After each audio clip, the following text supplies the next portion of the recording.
First and foremost, thank you. I appreciate that you are super busy. But I sort of got you on today because someone introduced me to you. So I looked into your story and everything that you do. I think it's super interesting, sort of the journey that you're on and where you've come from. But first and foremost, Studio 9, what is it? So Studio 9 on the basis is a rental studio. Mm-hmm. So we started it a little bit more. Let me go back. The story has to start a little bit further back. So I was a primary school teacher. Yeah. That was my trade. I absolutely loved my job.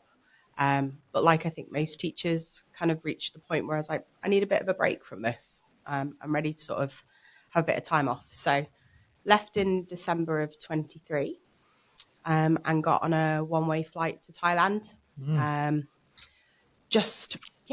Didn't really have a plan for the first time ever. Didn't think about anything, just kind of figured stuff out. And I thought, do you know what? I want to come back and I want to set up my own tutoring hub. Passionate about children's education, love speech and drama and language skills. I love that early years progression. And we came back, we got the studio. And then, unfortunately, the terrible events of last year occurred. And we took stock, we paused, we didn't do anything, like I think a lot of people, because the studio leads down into Hart Street. So the thought of encouraging children to come to the space was something that didn't sit well with any of us. Yeah. So we had a bit of a think. We decided we've got the space. What can we do with it?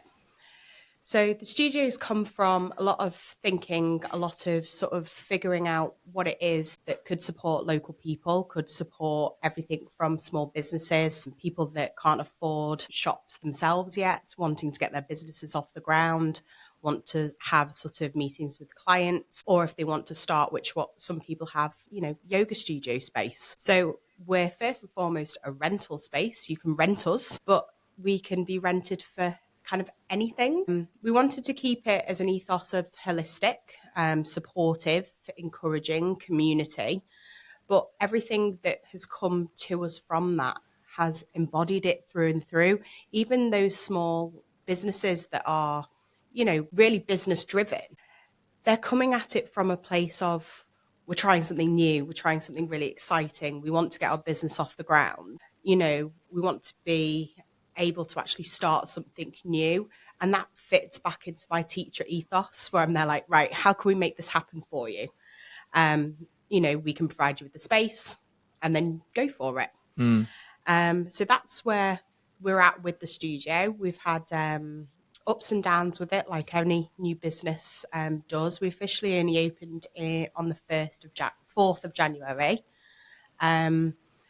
And just still trying to build up that sort of client base and people knowing that we exist and that we're there, and that the space is also being used as something that's really supportive, because when you come to us as part of the package, you may just rent the space, but if you want, we'll promote you, we'll write about you, we'll post your stuff on LinkedIn, we'll do socials, because we want it to feel as you're actually joining a community project, an environment where you feel safe and supported, rather than just, a cold space where we give you the key for the day and off you go. So it feels to me something that is emerging as, real vibrant community of lots of different people, lots of different businesses. It's amazing that, you've done this, because you do see a lot of these sort of pop-up workspaces, and from my perspective of doing this on my own, feel quite, not daunting, but isolated. So I imagine that if you can provide a space where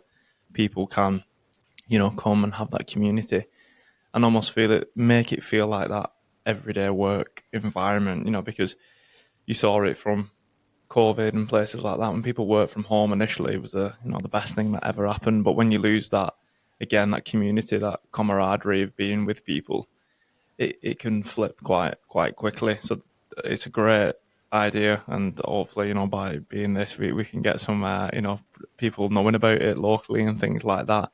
But before we go into it a little bit more, you mentioned there about being a teacher. You sort of covered some of the questions I had already, but the transition from early years teaching, doing that, and then making this massive decision. How did that come about, and how was that to, navigate? I'm not going to say it was remotely easy because it wasn't. It also wasn't something that I woke up with in terms of an idea and just thought, do you know what? I'm done. I'm walking away from this. It didn't happen like that. It was really quite gradual. I mean, in order to be able to leave your job like that, it's a real privileged situation to be in. I left having planned it out so that financially I would be secure to Yeah. go, I'm going to go and make this big change. So I think that's one of the main things that I've learned from doing anything, whether it's teaching, moving into this new career, leaving something. There has to be some form of planning behind it. You can't just I love the thought of being able to have that leap of faith and just all the That cliches, spontaneity. jump into the unknown, let yourself, fly free. Love it as a concept. Yeah. I think in our world that we're living in now, you've got to have a little bit more forethought behind it. I still walked into an unknown. I didn't have a plan. I just Yeah. got on a flight. Calculated risk. Yeah, but I'd gone, right, okay, I've got enough money to do this. So it then becomes a lot more freeing. Yeah. You get to experience things that you've not been able to before. But yeah, I feel like teaching had changed so much since COVID. And I think I did what most people did. I went to high school, went to college, I went to university, and I went into a job, and thought, I'll just have a short break. Yeah. And so far, the break's now gone to nearly 2 years. So, yeah, it wasn't an easy decision. I think it was probably one of the hardest decisions I've ever made, to walk away, because I think most primary school teachers, if they're in the job for that right reason, you're so invested. Yeah. I can imagine. You really are wanting to see everything out to the end. Yeah. So yeah, it was a very difficult decision. And you mentioned there about, teaching changing through COVID, and I have some friends who were teachers and moved away from it because they said it changed so much. It almost became rather than being about the student or the kids, it became about the results and the percentages and things like that. And like you said, I can imagine a lot of people, probably like yourself, go in there for almost like the nurturing side of things and, watching these young people develop and grow. And then when the goals shift and it's more about, we become more about the results and how we look for things like Ofsted and stuff like that, I can imagine that really takes the passion and sort of the motivation out of it. Yeah, I think as well, it's not that everything's thought through. It's just children aren't easy they don't follow that thought through pattern. They don't come with you on the same journey. And I think, for me, my passion with children's education never left me. I was all the way to that very last day. I was still trying to change curriculums, trying to change sort of how we could do this better. From every aspect. So a child that may not be reaching the criteria, how do we bring them up so they've got confidence, or how can we get them to really thrive in their own version of education, all the way through to those children that had gone above and beyond the curriculum, and how do we keep it inspiring them to continue to learn? What can we do that's going to really excite them? And I think that in itself is a really fun job to be in if you love problem solving, which is what I do. I absolutely love it. Every day's got a new set. Yeah, another plate to spin. Yeah, something else is going. Yeah, and it sounds like from the outside looking in, and just obviously this very short conversation we've had about it, that it almost transitions perfectly into sort of what you're doing now: plate spinning, problem solving. Dealing with. Not saying I'm definitely, if my business and career was an age, it probably will be early years. It's very much in its infancy, so I imagine you have a lot of transition skills from dealing with that and then putting it into Studio 9 and what you're doing now. Yeah, I think if I hadn't have been a teacher with there's deadlines, even from sort of micro deadlines, as trying to get 24 4-year-olds to an assembly on time at 9:05 with all of their shoes on, and no one's crying.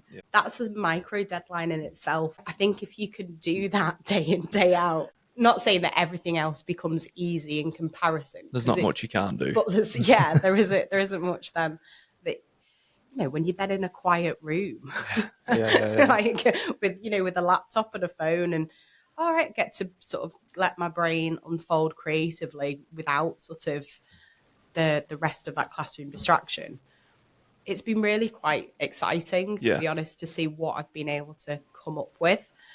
And I suppose that's where the teacher and me, again, trying to make people's experiences better, where the sort of writing and the blogging and the magazine has then kind of manifested itself from that.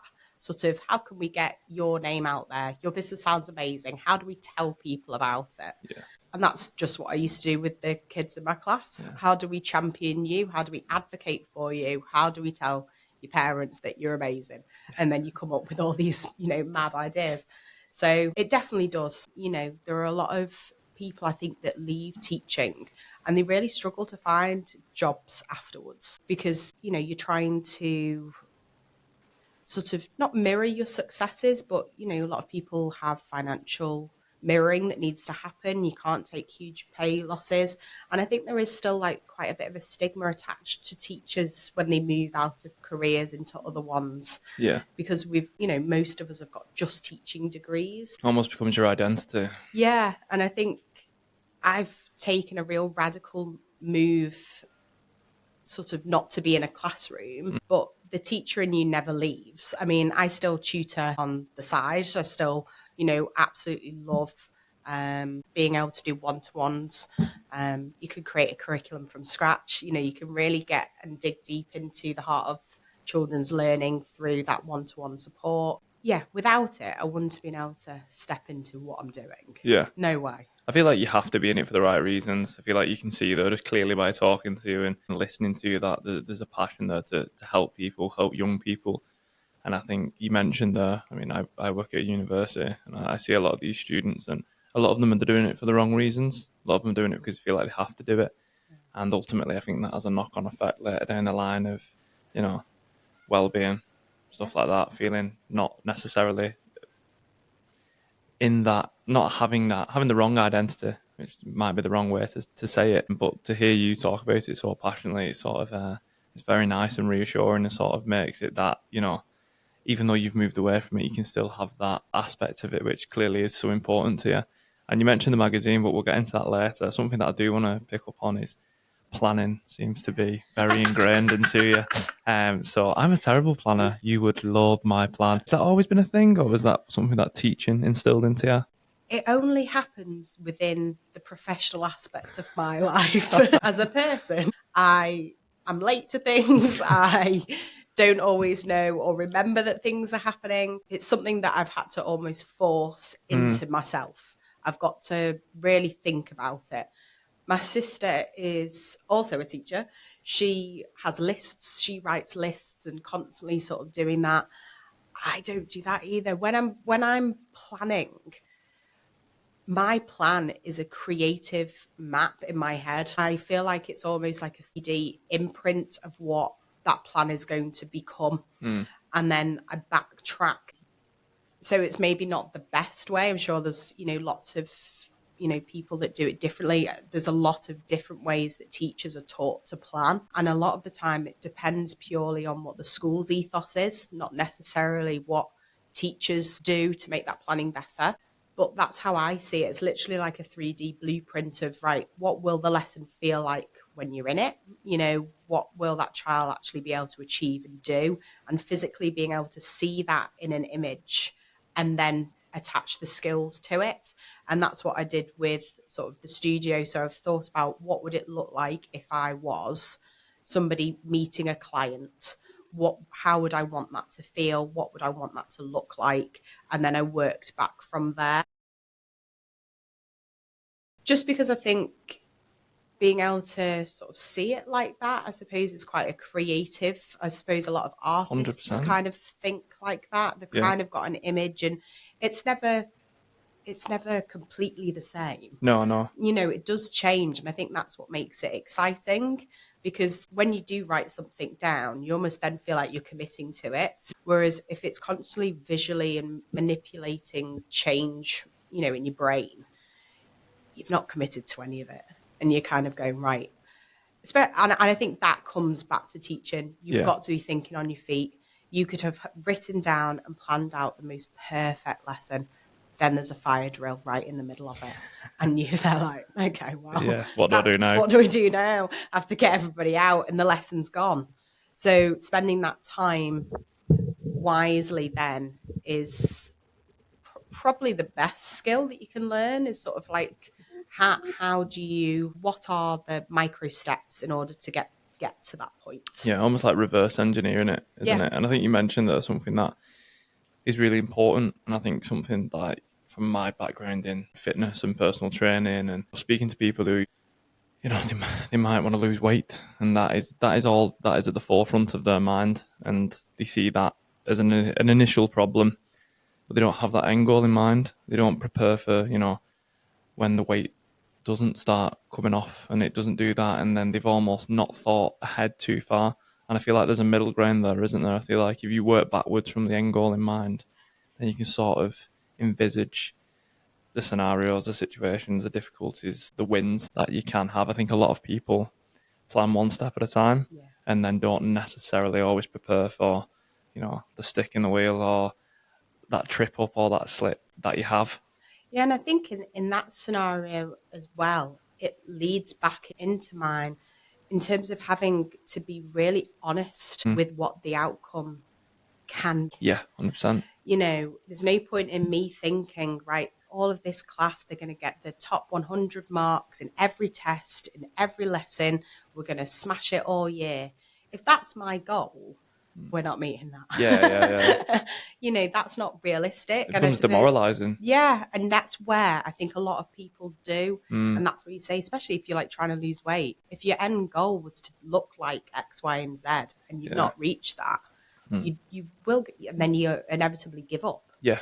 So I think it's good to have, that plan that will change and does move. Yeah. If anything's too rigid, it snaps. Yeah. And that's sort of an ethos that I always, try and follow. Maybe sometimes it's too flexible in my regard. But I do think that, if you stick to something, maybe too much, there'll be people watching this going, absolute bollocks. But I think that, you can flog a dead horse sometimes. Yeah, and I mean, don't get me wrong. As a person, stubborn. Like there is also sort of, I'm willing for things to change, but it's still changing within my remit. Yeah. I will still get frustrated if I have thought, right, this is where we're aiming for, and we're not getting to it. But you've got to have the knowledge or the ability to back yourself back up again. So what is it? If it's not getting there, do you need to go and find somebody that knows how to do it? Do you need to go and do some more research yourself? Do you need to go and find out someone else that's done the exact same thing as you, or what you're trying to do, and ask their advice?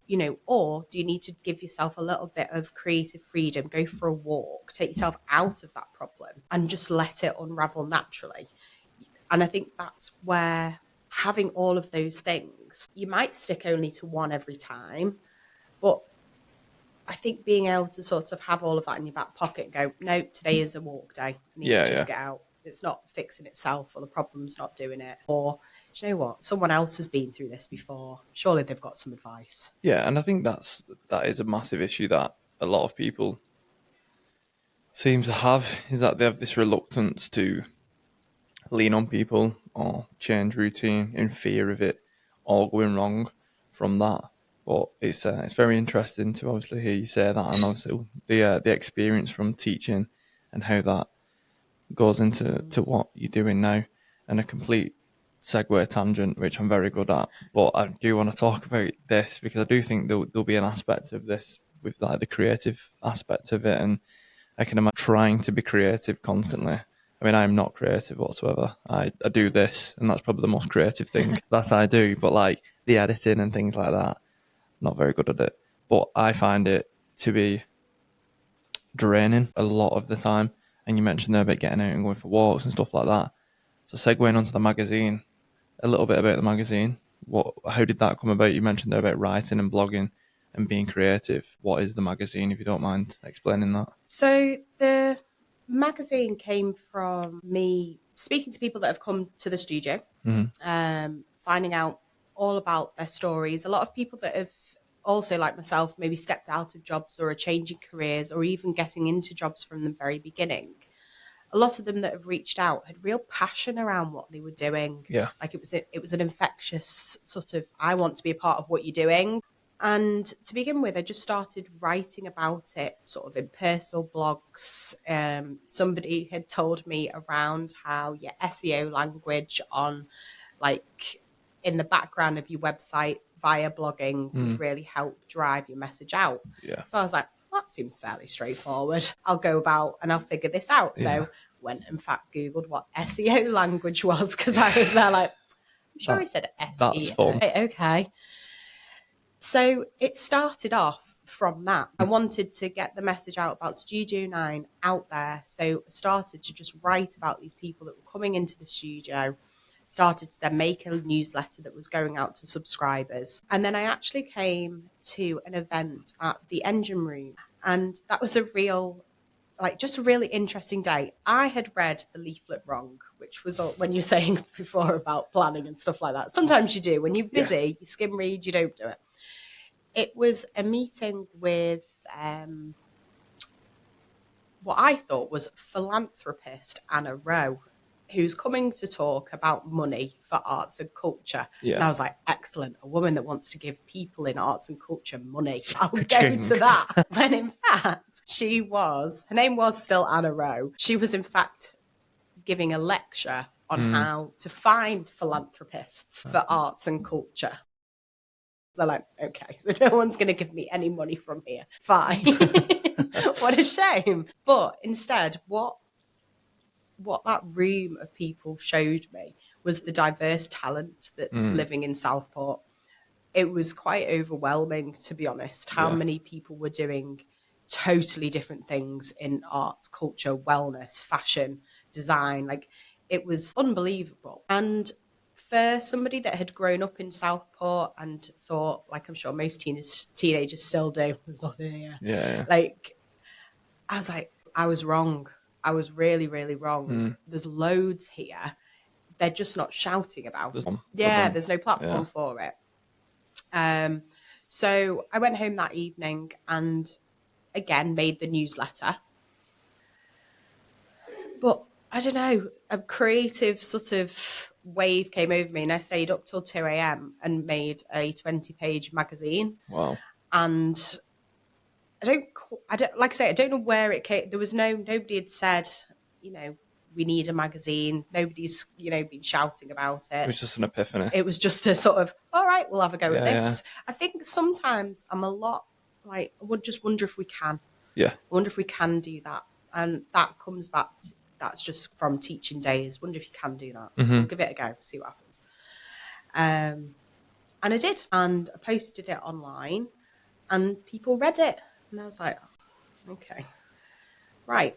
Does this mean now that people are expecting like the second one?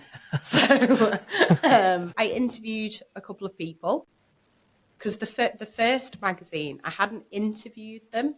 I just found these really interesting creatives, wrote about them, then sent it to them and went, do you mind if I use you? I think you're great. I've done this. Yeah, I've done this. And they were lovely. They were amazing. They posted it out and, they were great. And then for the second one, I'd actually found people that I wanted to interview, found their stories really interesting, and then started to think more around, well, what's Southport's readership? How's Southport even got to this stage? And that's why the magazine builds in our heritage, brings about and talks about sort of historical parts of Southport, but from really like either interesting ways or reminds you of faces within Southport that you didn't know existed. Yeah.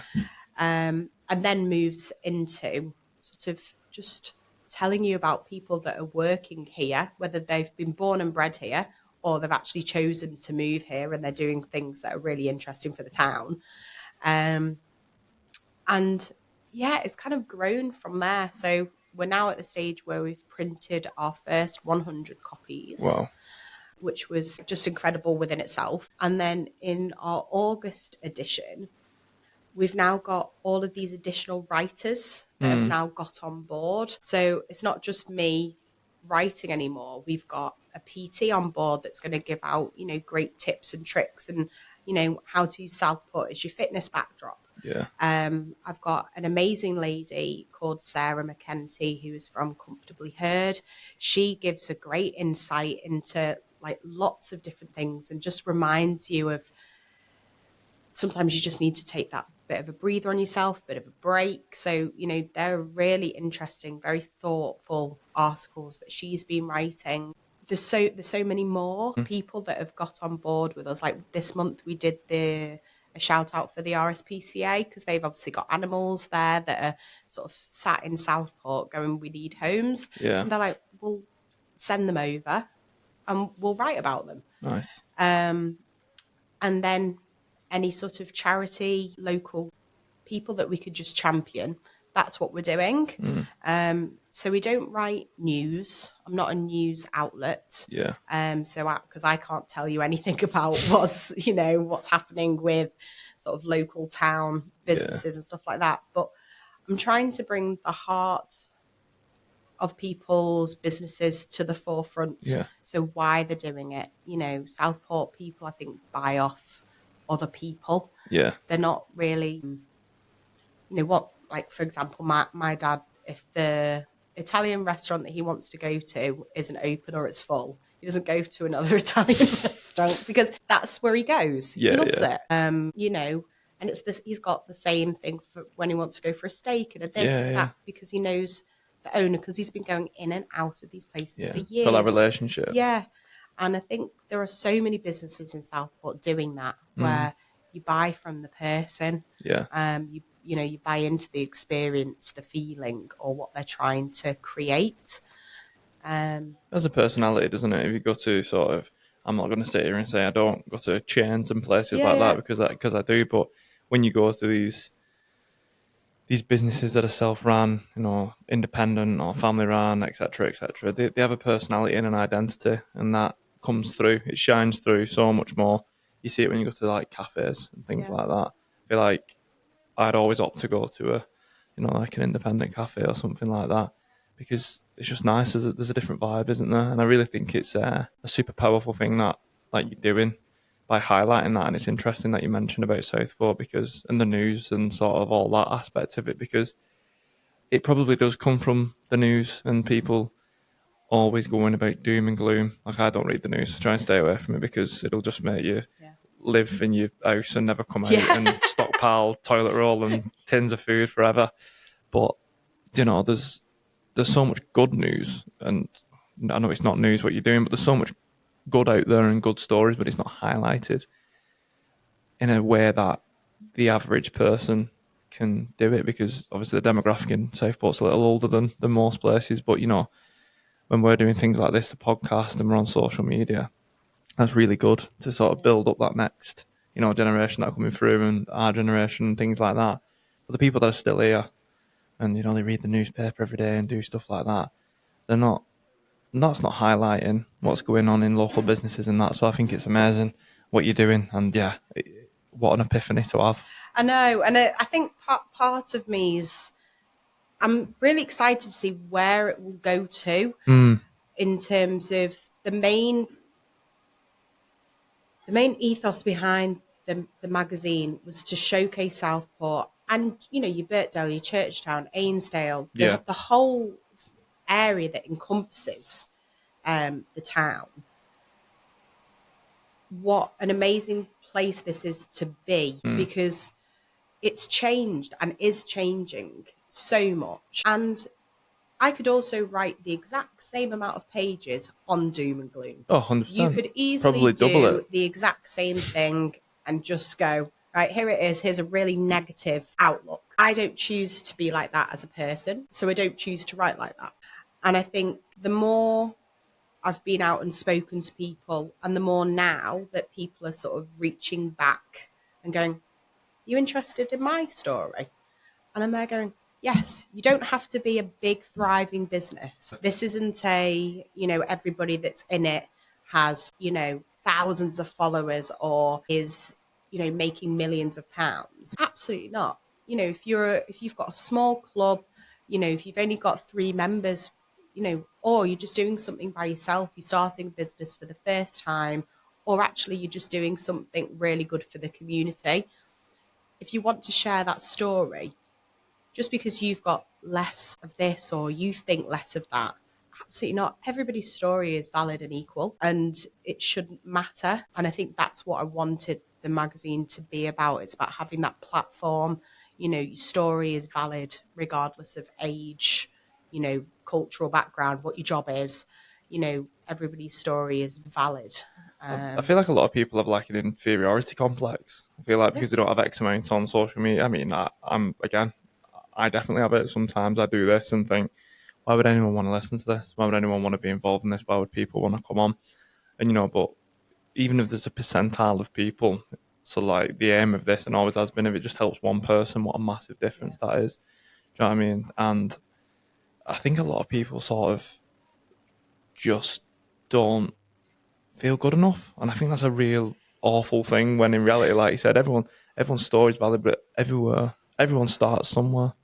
Oh, completely. And I think those thoughts, they must fall in everybody's mind at some point. 100%. I know that there are, so many people out there, me included. You feel fraudulent. Mm. I'm a teacher, It's and what imposter now? You syndrome, write a isn't it? magazine, and it's there going. It shouldn't make a difference if you are educating yourself to be something. If you're trying something new, those sort of niggling thoughts will always come to the surface at some point. And I suppose for me, it's been a real. I had to look in the mirror a few times ago. Do you have enough resilience for this? Because I've been told a couple of times now. Or have you had any negative feedback yet? And I've gone, no, nobody's commented on a social media post, or there hasn't been any negativity. And more than one person has asked me that question and then followed it up with, well, when the trolls come, you'll have made it. And I thought, what an awful thing to say. So, in order for me to have achieved something, to Yeah. have been like, oh, this is making a big impact, I have to prepare to be trolled to know that it's successful. It's a sad state of affairs, isn't it, when that's Exactly. the comparison. So, and you do, you've then got to go, right, let's do this then. If that's what it's going to take to promote positivity, Yeah. you've got to receive negativity back, then I think we need to really look at that as a bit of a society issue. Because, like you said, people that are thinking that they're not good enough because they don't have X amount of followers, or their friendship group's quite small, or they don't look a certain way, that for me is a huge thing that I write about. It is something that you see in children from really young ages. They pick up on those kind of things so early on, and we talk about it with them. We get them to accept who they are, what they want to be. They're encouraged that they can achieve the world. They can do whatever it is that they want. And that, as you get older, lessens because of your ability to be resilient to outside effects. And I don't think personally there is a one way fits all about teaching yourself to be resilient. I think everybody has a different level of it, similar with like a pain threshold. We're all completely different with it. My resilience is completely different to yours and to anybody else that's sort of around. And different things will affect you at different points. And that for me was the exciting thing about starting the magazine and going to people and saying, I think you're great. Yeah. And people going, and they went from being like, no, to actually, once I'd sit down, they'd spoken about their story and they'd talked about it. And I've done quite a lot, haven't I? or we are actually doing really well. Yeah. It's like, yes, you are. That's why I found you. That's why I've Yeah. come to you. And maybe we're just not encouraging each other enough in our society. Maybe we're just not actually saying that anymore. We say it to children, but then to adults, we don't really say you can do what you want. Yeah, I think you're absolutely bang on. And I think as a society, we don't particularly reflect. We don't have probably enough gratitude for the smaller things that we do. You know, I always say and think that I think in society today people see happiness as something that is material, that, you know, you get the house, you get the job, you do this, you do that. When in reality it's not. It's about happiness is a feeling, it's an emotion, it comes and goes. It's about that resilience. Resilience is so important, and it's great that you brought it up. I do love talking about it. And like you said, there's such a, especially from a male perspective, is that resilient role models. You know, the ones who are going out doing things that you can't do as an everyday person. What you could do, but the sacrifices that you'd have to make, you'd have to really think that is that for you. And people who listen to this, and I say it all the time, you know, there's all these 1%ers out there. And then I was actually reading a book the other week, what I'm reading now, and it opened with 1%ers are great for motivation, but terrible for inspiration.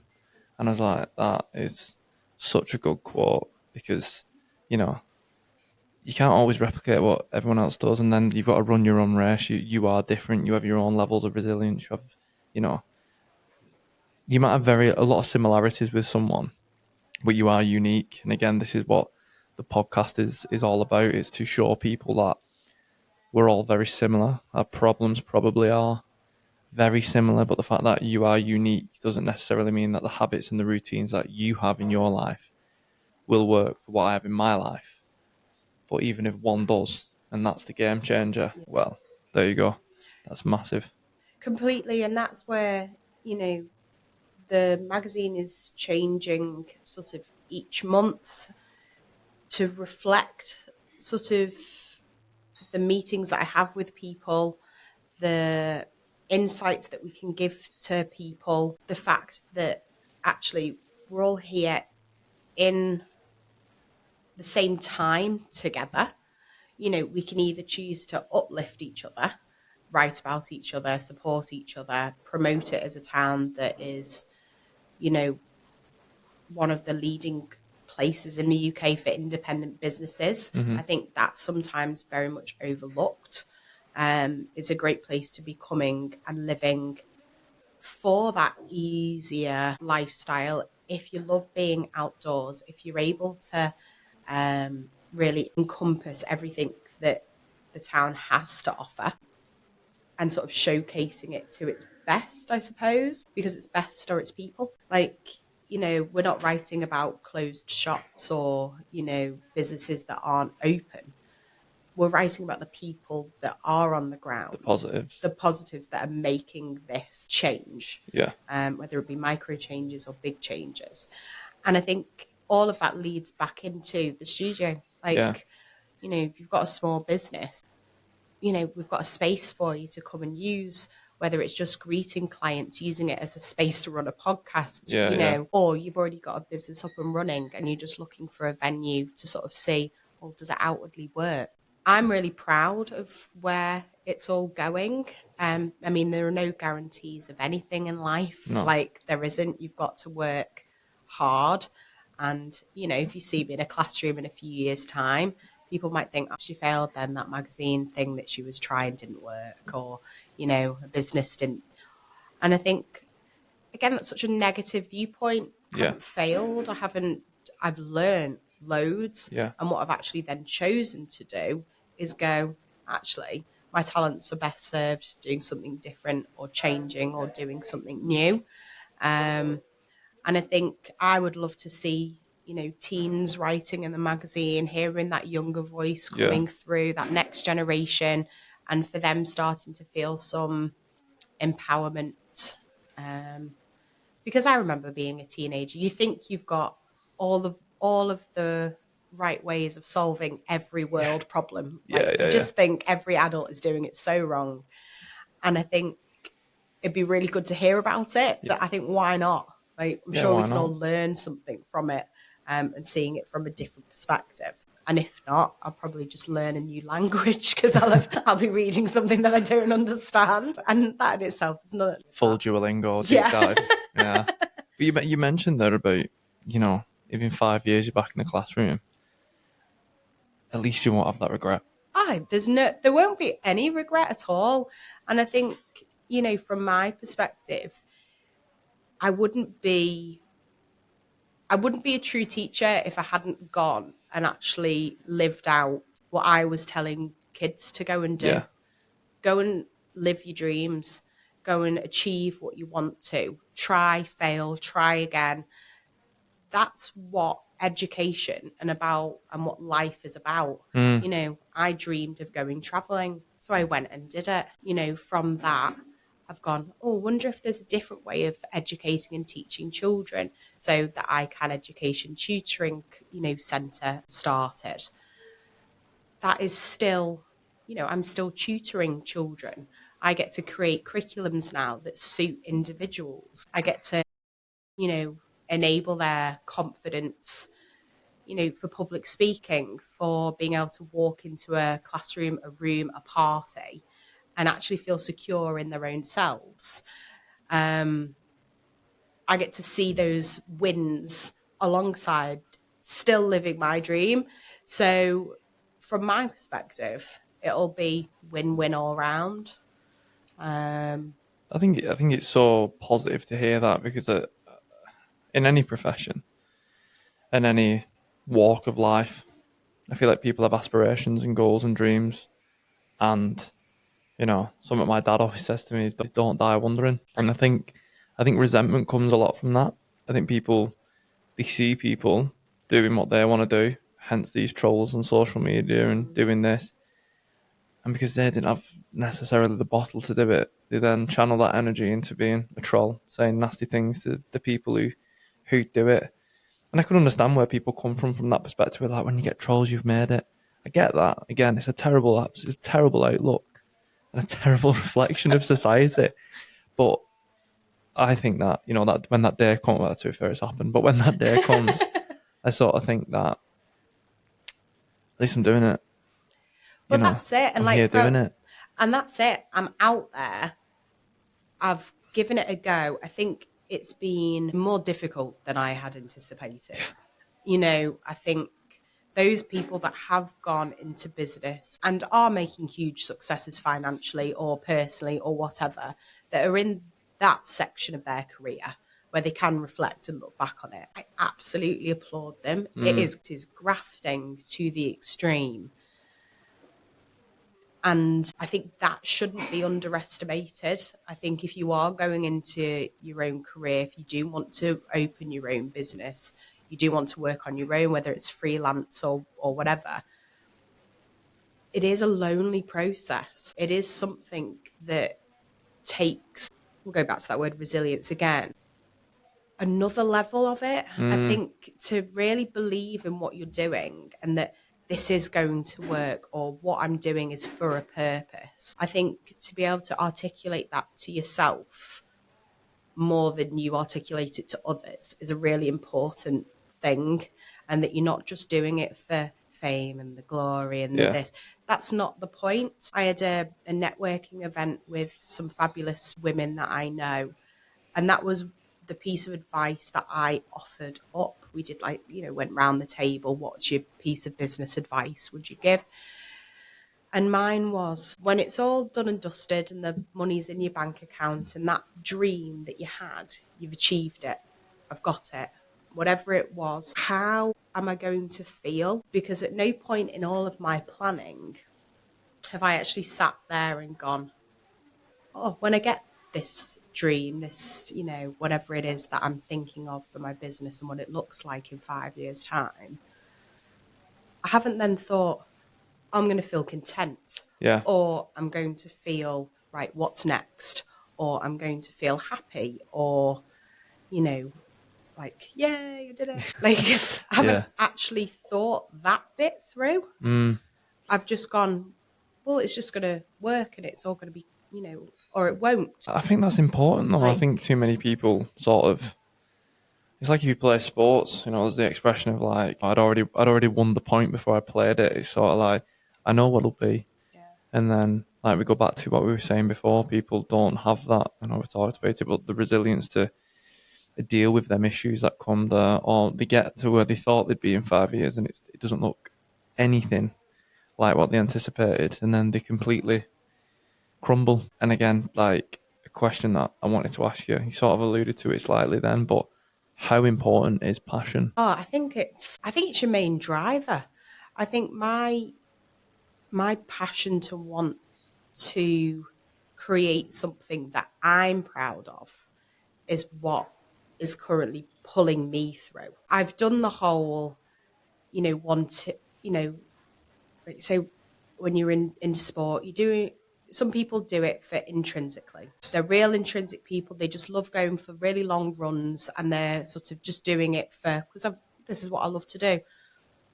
I did it for extrinsic, the rewards, the want to win The the tournament. validation. Yeah, I'm the best on this team. Yeah. That kind of vibe. And if you're not good enough, you work your ass off so that you are where you pitch yourself in that bit.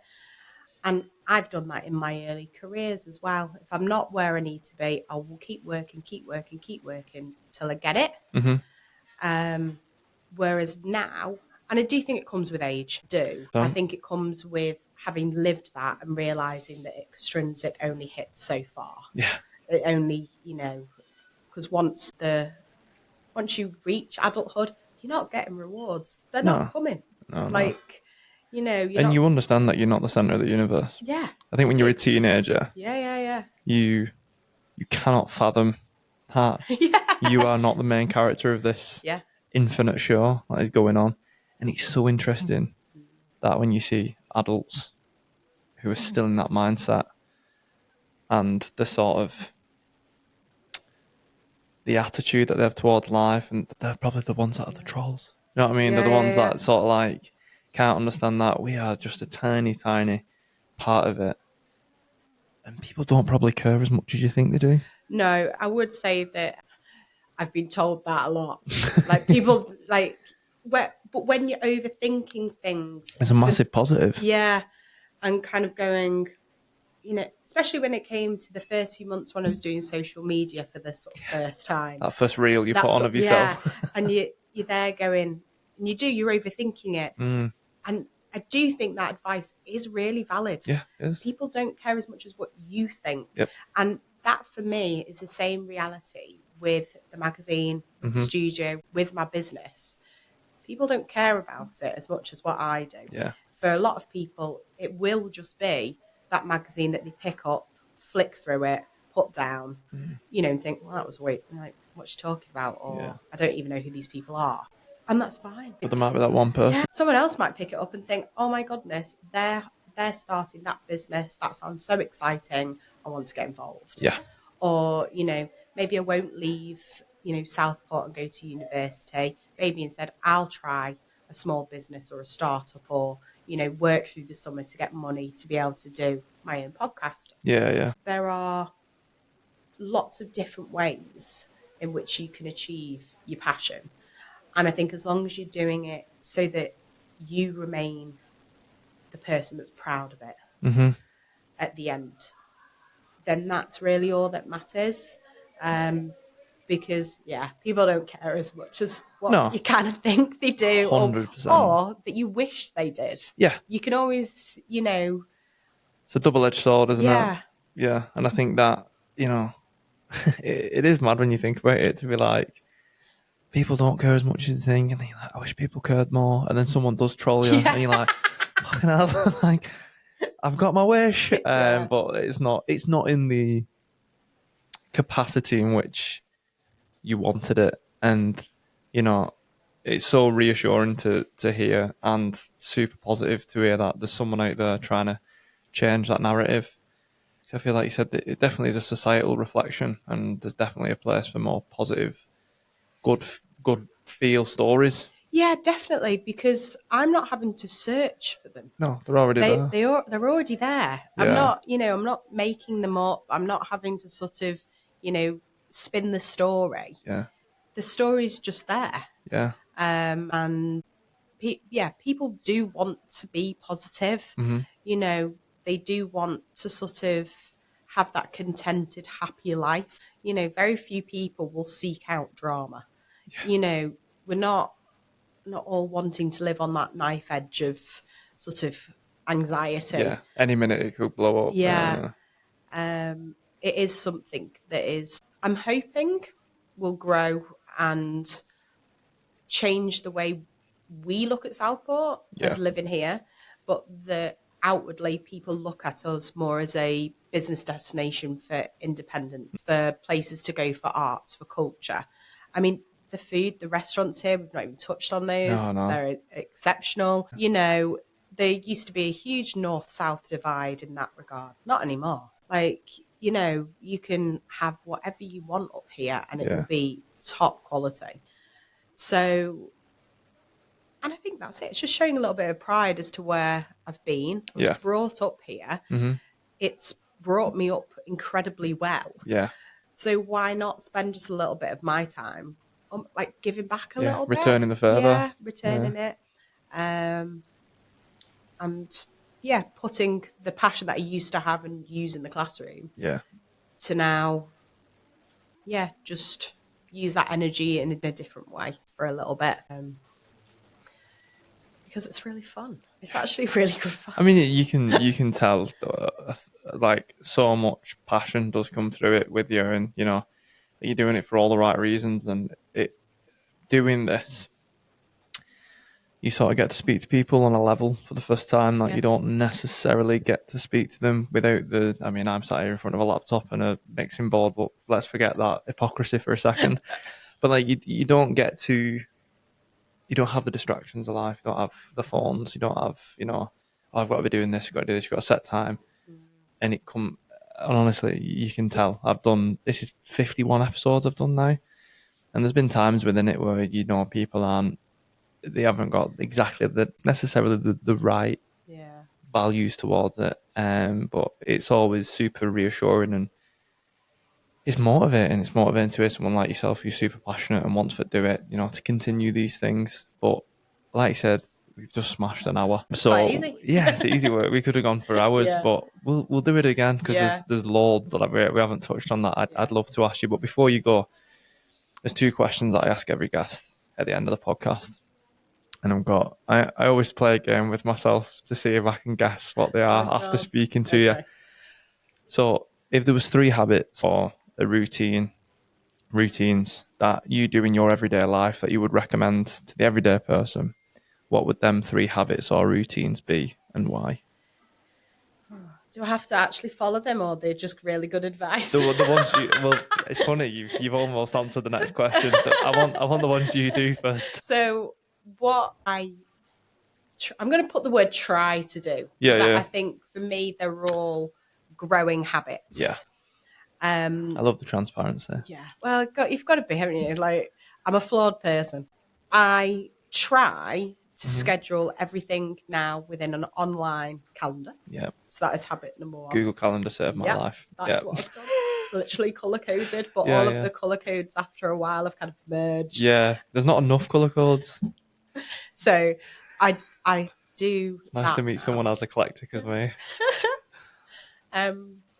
So I check that every morning. Yeah. That's what I do. So I know what. And to be fair, before I go to bed as well. So when I'm just double check that. That planning coming back. Yeah, it's coming back in. The second thing that I do does lead back to the planning. I don't overstretch how much I think I can do now in one day. And that has come from trial and error. Yeah. I now set whether it's a computer day, if it's going to be a computer day, I'm only answering a set number of emails and maybe editing or doing a set number of pages. And then that's it. Because I will try and sit there and do a whole magazine in one day. And that's not realistic. So trial and error that, realised that keep to a realistic schedule. And I suppose the third one, which is what I'm really struggling to do, is balance. Like, balance out. If you can't do it in a day, balance out your week. If you can't balance out your week, balance out your month. There has to be enough pockets of time to be able to see friends, have a phone call, go for a coffee where you're not checking your phone, or where you're not doing some social media, or you're not meeting a client. There has to be a balance where you are creating a sense of who you are. Yeah. And that it doesn't have to be completely cut off. Sometimes I will write a blog because that's my downtime. I've read something and I want to sort of flesh that out. Yeah. But I then won't do the social media link to it, or I won't upload it. I'll just write it. Yeah. And I think it's that. I mean, that for me, I'm in my first year of business. I don't think there's many people that could say in their first year of business they've got that balance right. No. But I am aware that it's something that going forward needs to happen. So that was my third one. So this, you may have answered this, the last question with the last habit. If there was a habit or routine that you've done previously and don't do anymore, or you've never done it and you want to introduce it into your life, what would it be and why? I think that's actually really quite a hard question, because I think I would have said the balance bit. Yeah. However, I think that I don't want to link it to work. I want that to just be that's my life, and that's what I'm doing. And work's the add-on, because at the moment it's the other way around. Yeah. The downtime's the add-on. I actually think that one thing that I would like to use from the past, and it would be my piece of advice, is that if you don't know something, don't shy away from it. Learn it. Yeah. Figure out how to do it. And it leads back to what I was saying before. Find somebody that knows it. There are an awful lot of AI tools out there now that can help you. And it's using them to support, not do. Yeah. Read about it. I think I'm all supportive of the print, of reading, of taking the time. But picking up a book's the same thing. Yeah. It's go and read it in a book. So maybe the answer to that question is spend time putting your phone away. Yeah. Not just down, away. Technology detox. Yeah. There are so many questions people ask me now, and I'm sure they're the same with you. Who was that actress in that film? Bing. Yeah. Go straight to no it. mental capacity required. Nope, absolutely. Yeah. Yeah. So certain things like memory for things like that have definitely started to dwindle. And I'm like, no, that can't be a thing. I want to be sort of a really old lady that can remember, the actors of my favourite films. Yeah. And I don't have to Google them every time. Or remember the restaurant name. So that. Yeah, love that. That's probably the first time I've had that. Yeah. I like that. It's always nice to get new ones. You do see a reoccurring pattern a lot. Yeah. People do. I don't know if it's because of no, I don't think it is, but maybe it's because of the style of the podcast. Maybe it's like subliminal that they go down certain routes and think certain things, but that's a good one. I like that one a lot. Thank you very much. We flew through an hour there. We'll definitely do it again, because there's definitely topics we can go on. I reckon we could do a little bit longer, but let people know where they can find you, studio, the magazine, everything you're doing. I will put all the links in the description below, and I'll tag you on all social medias and stuff. But for anyone that's listening, give yourself a selfless plug. Well, why not? If you want sort of excellent one-to-one tuition for your child, it's I Can Education. So you can find that. We are on Instagram. There's very few posts on there, but we do exist. Then Studio 9 Southport is where you'll find us for the studio and for rental prices and things like that, which we suit your need. And then for the magazine, it's called Southport's Journey. So if you type in, you can do it two ways, Southport Journey magazine, or if you type in Southport magazine, you should find us either way. But yeah, we are on socials. We're not completely, a fay with how to do it all, but the product is high quality regardless of which service you're taking up. So, well, thank you so much, and we'll definitely do it again sometime. Brilliant. Thank you very much. How was that? Yeah, it was really good. Enjoy it.